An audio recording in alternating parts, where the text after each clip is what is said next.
Hey, good Monday morning to y'all. God bless you today. I pray that the Lord would give you grace and peace and He'd make His face shine upon you today.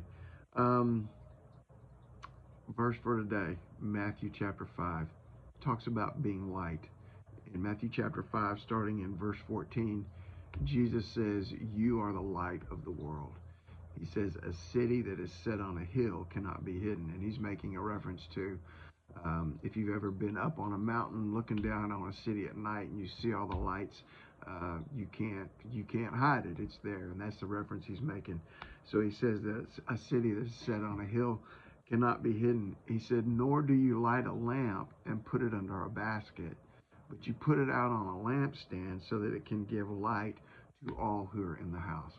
Light has a purpose, and that purpose is to illuminate. You don't use a lamp and then hide it. You don't put on a light and then hide the light. You want the light to give light to everyone. The verse I'm trying to get to then is the next one.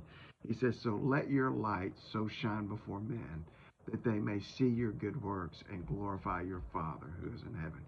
You see, what he's saying here is he is saying you are now the light of God. You are now the light of God. You're a city set on a hill. You can't be hidden. He has lit you. He didn't lit you to hide you. Your light now needs to shine. There's a passage in Ephesians chapter 5, verse 8. It says, "You once were darkness, but now you are light in the Lord." In John chapter 1, it talks about Jesus being the light of men, and that the light shined in the darkness and the darkness couldn't overcome it. And I said all that to sort of bring us a circle to let you know that you are, when you are in Christ, you are the light of the world. You have the light of Christ inside of you.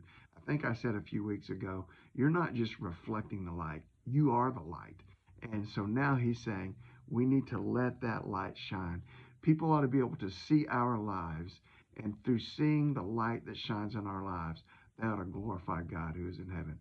They ought to see that we love the unlovable and that we love the untouchable.